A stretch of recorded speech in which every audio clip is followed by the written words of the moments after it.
Welcome to another episode of Port Charles Chat. I'm And Mom. I'm Brandon. Thank you so much for joining us today. Yes, thank you for joining us.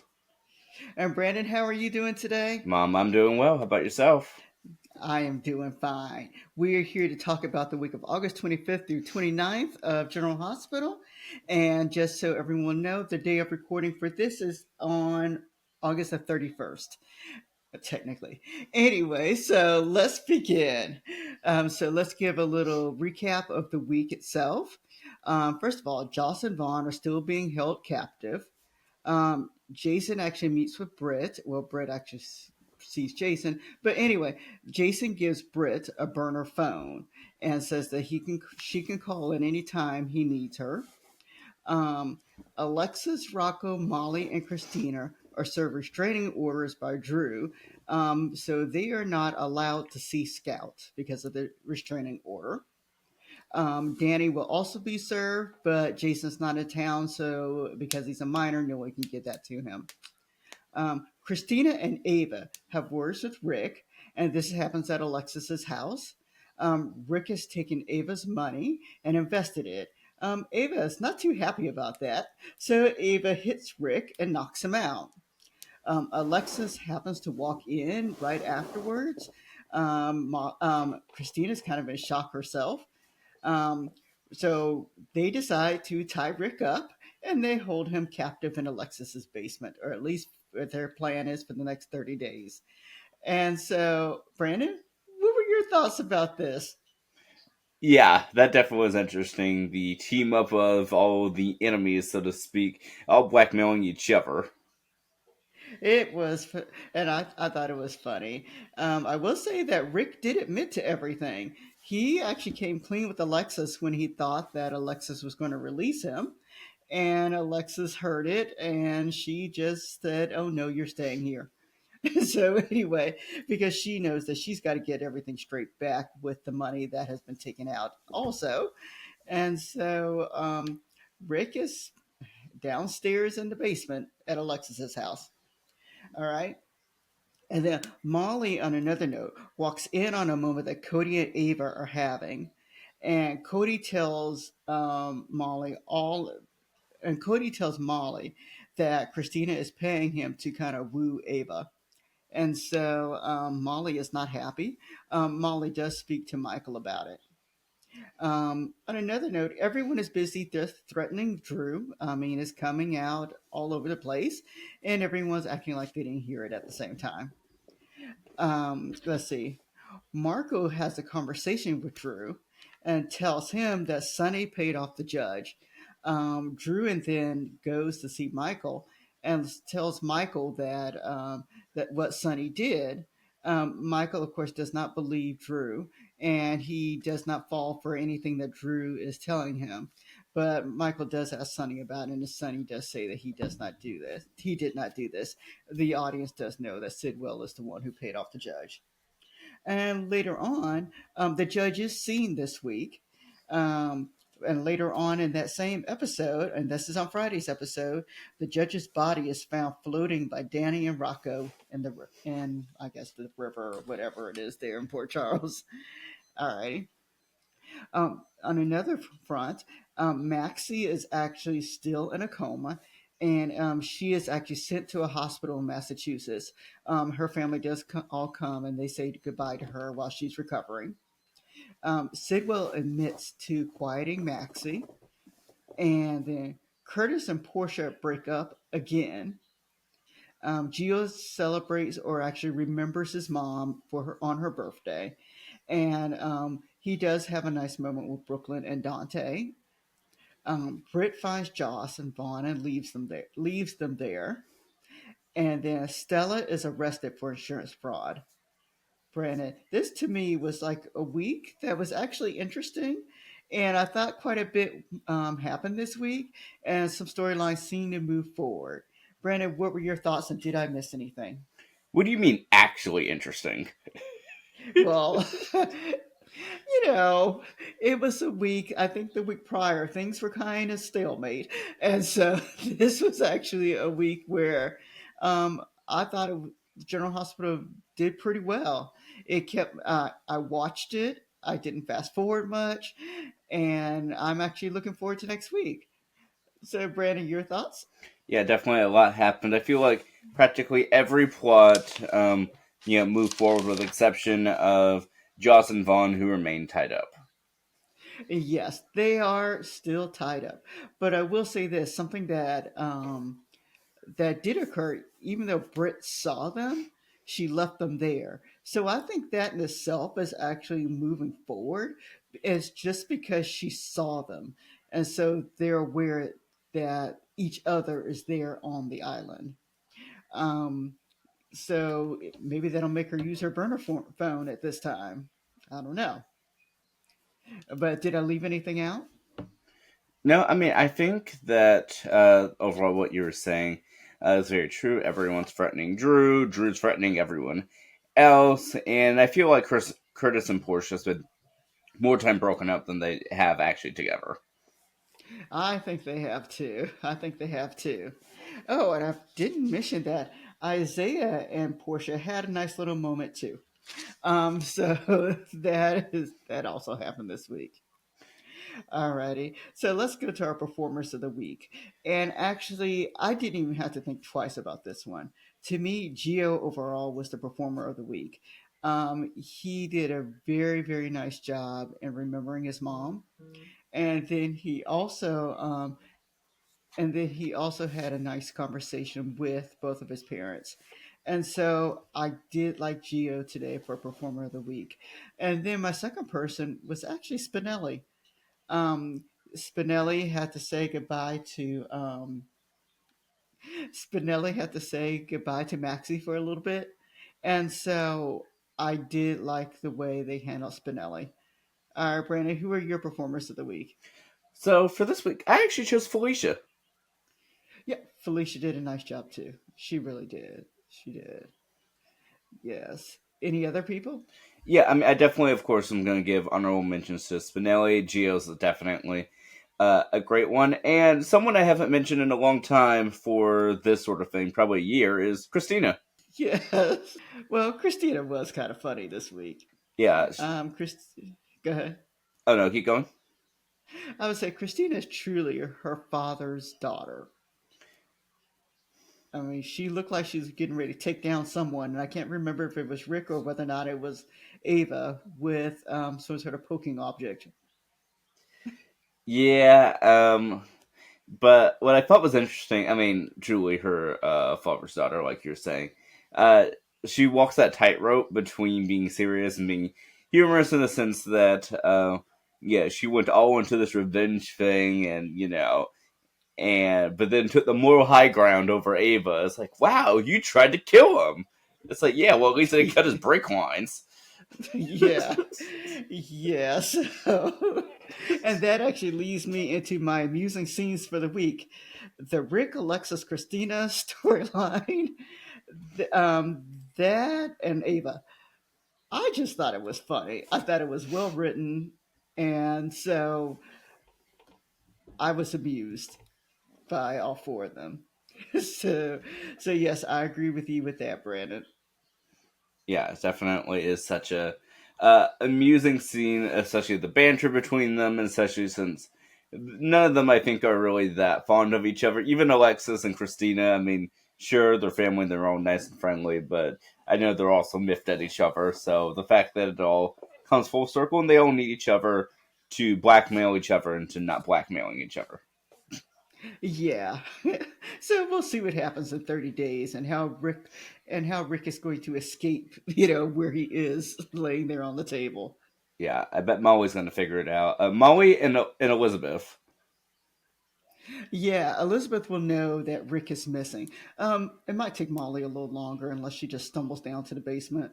And I only say that because she doesn't speak to her father that often. so, The basement that so Christina didn't realize there's bats in. yeah, yeah. All right, all righty. And then, as for touching scenes of the week, or did you have any other amusing scenes, Brandon? Well, I mean, I feel like there were quite a bit of amusing scenes this week, but I think that one takes the cake. All righty. Alrighty. As for touching scenes or heartwarming scenes, to me, Geo actually led the way this week. Um, I like that they let Geo have conversations with Dante and Brooklyn, not together but separate, and they were talking about his mother, and I thought they did it very respectfully. And so, when Geo saw Brooklyn at the church, he just looked at her and said, "He's like, I don't, it's like let's put it aside today. Why don't we, and they just had a conversation about his mom. And I like that Brooklyn referred to her as his mother instead of herself. And so I just thought they did that very nicely. And then Dante has stories also to tell. And so he spoke to Geo later on that day too. So I did like that they did that. My second touching scene this week, of course, has to do with Maxie, and I have Felicia written down there, but Maxie, especially with Felicia, and then the rest of the family, as they all had to say goodbye to Maxie for a while. All right, Brandon, what are your touching or heartwarming stories of the week? Especially, I think the part where we saw, where we saw Spinelli, saying that goodbye, Lucas even, and then of course James. Yes, yes. And then, of course, they brought back Georgie too. Bailey Lou is missing somewhere, but everyone else was there, and Mac also. I thought they did a nice job with all of them together. Yeah, All right, I added a new category, Brandon. what's that? Most annoying character of the week, and I'm going to say it was Drew. He bothered me all week. And so I know that they're kind of writing him in a corner right now, and he is a hated character, but he was just absolutely annoying this week. So, so he's my annoying character of the week. All right, Brandon, do you agree, disagree? A different character? First of all, when you announced this category a whole 12 seconds ago, I totally thought you were going to say Portia, but I agree with you for Drew. Yeah, Portia was annoying too, but Drew was really annoying. Alrighty. What's interesting is I have my fast forward moment, and that's where I put Portia. So for my people who I was fast forwarding this week, it would be Portia. Now, interesting enough, Curtis didn't bother me. It was just Portia who bothered me. So, Brandon, do you have a fast forward character of the week? Okay, I hate to say this, but for me, it's going to have to be Portia and Isaiah. Okay, I understand that. I do understand that. And which is interesting, Brandon, because that leads to me to my most disturbing scene of the week, which actually was Portia and Isaiah. So, and then you and I spoke offline, and I said, I wonder if a baby will come from this because she was with her husband less than a week ago, and now we have Isaiah. So, is this a potential baby? And if so, whose baby will it be? And I'm probably stretching it here. I'm sure Trina will love to know that she's going to have a sibling. Anyway, that's just me speaking. Too bad the father will be Drew. Oh, that would be. Yeah. Yes, we're just having too much fun with this. But anyway, and then I have written in parentheses that Isaiah belongs with Jordan because I like the chemistry that Isaiah and Jordan have. I'm so sorry they wrote that out, but I thought Isaiah and Jordan had really nice chemistry, whereas Portia and Isaiah, to me, they kind of remind me of Drew and Willow. So I wasn't just feeling that. Anyway, go ahead, Brandon. I will let you speak. I just, I mean, it's one of those things where it'd be, I suppose one thing if there was some sort of I mean, I'm not saying that they don't have any sort of chemistry, but we never really saw them together. It's just Portia being upset about Curtis, and then Jordan may or may not to be somewhat flirtatious with Curtis, and then I guess uh, everyone's obsession over Curtis led to Isaiah. I don't understand where exactly this. this happened from. I don't know either, but anyway, that led me to say that was a disturbing scene between them. And the door wide uh, open. Yep, door wide open, unlocked. Trina walked in afterwards. It's just really disturbing. Anyway, so we'll move on to missing scenes of the week, which is a category we've had before. Martin made a comment about PJs. So I thought that was a missing scene. So, and I can't remember what context he said it. Do you remember the context he said it? Yeah, Laura. Well, Martin decides to have a one-on-one chat with Laura at, I think there's like the Bonefish Grill or something, some grill, Port Charles Grill, and when I saw the scene, I was just like, why are they catching up at dinner? Don't they live in the same house? And then they mentioned Laura's like, oh yeah, well you have a strong PJ game or something. Yeah, so I would have loved to see that. I mean, Martin trying on different PJs, that had to be entertaining. So, anyway, so that was a missing scene. And then also, there was Sidwell made a comment about the judge, and he said he needed to speak to her or catch up with her or something.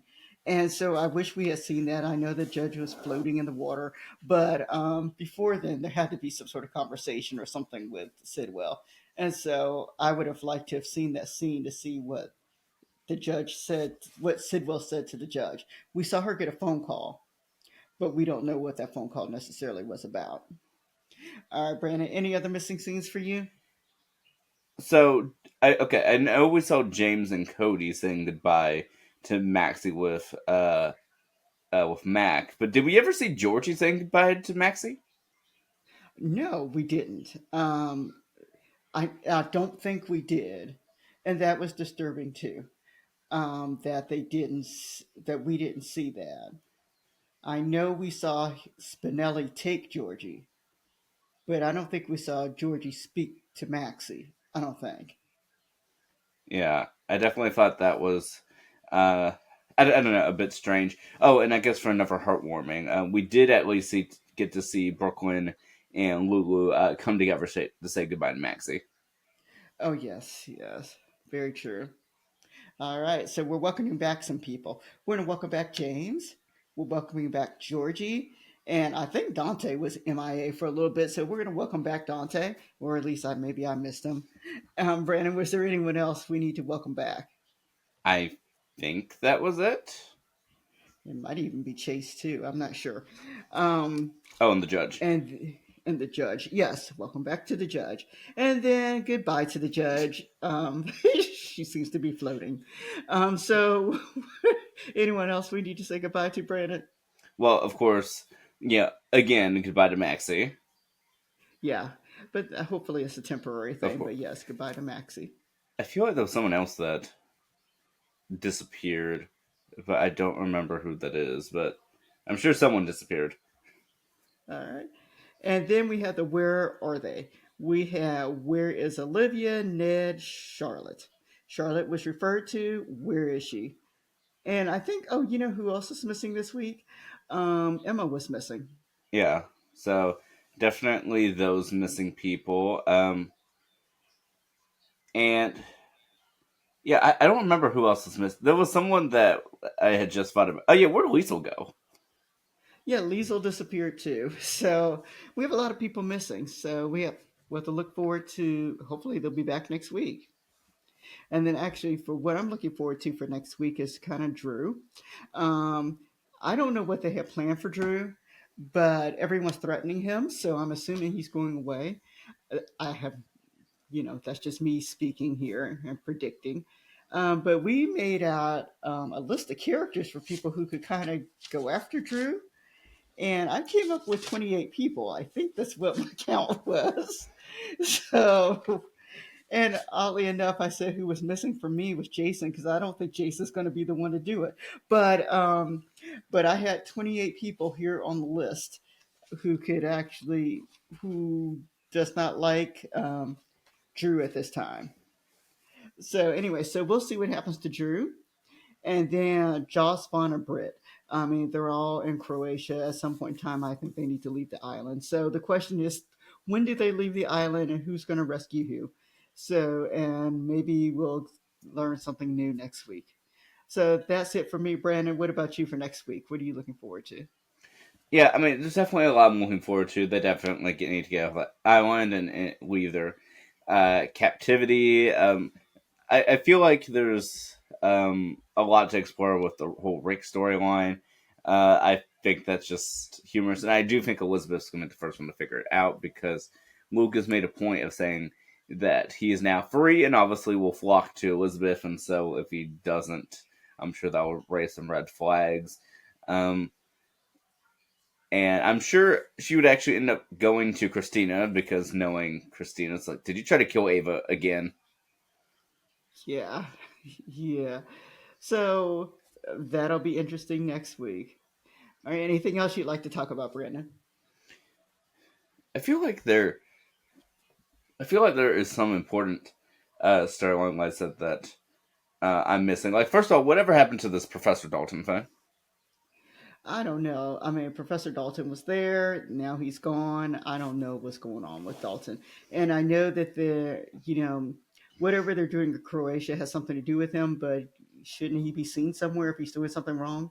I don't. Yeah, I definitely think. Yeah, yeah, I definitely think that. So, Yeah, I definitely think that. I don't know. That feels like a very much dropped storyline, and I'm curious as to for Elizabeth, since the school year is about to start, is Aiden going to come back from being with Lucky? yeah, but that is a good question. Will Aiden come back? I mean, her other son didn't even come home for the break. So, although he's with Lucky too, or so they claim. This is Jake. This is Jake. Um, so yeah, good question. And Cameron didn't come home for the summer either. Yeah, So so her kids are missing.